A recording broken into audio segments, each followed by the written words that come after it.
तकलीफिया कहू भौजी रे काहे भाई बड़ी बहू रहिया फीका लागत हवे तोर होठ के ललैया।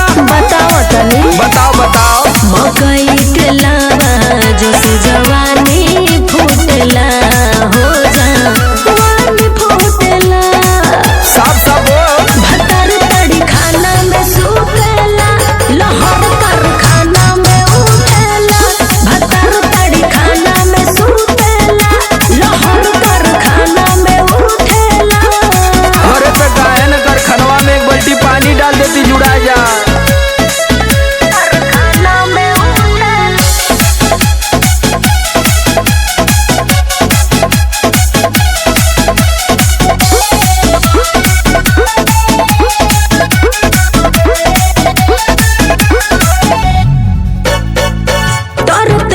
पसीना छूटे पोरे पोरे दहिया टूटे जरेला जियरवा मुआना कहियो ना घरवा सूते बड़ा दिक्कत करेला। तो आई सुन रखा रखा ये भौजी घेरा में उतर पड़ गई लवनी के फेरा में बुझाई रही परेशान भीतरी गाम घुटला हो देवर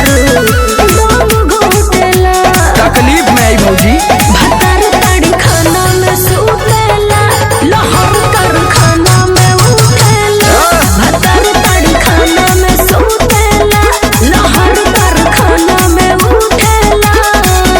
तोरी हाल देख के भौजी हमारो बुद्धि में बुद्धि घुरा गई बा।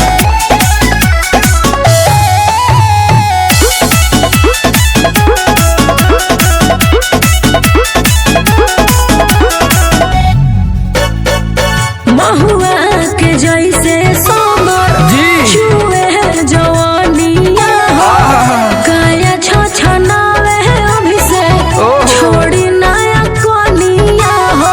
अरे का कही बताओ तनी तोहर कदी जिंदगिया नास भौजी कर लागल उ दूसर तलाश भौजी बुझाइल हो अभिराम झूठो हाल न पूछला हो नहीं हाल पूछला।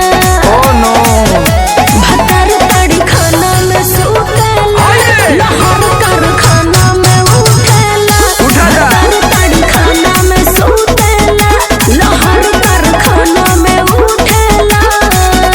जाए दे भौजी सीजनवा खत्म हो जाई ना खुद एडजस्ट हो जाई।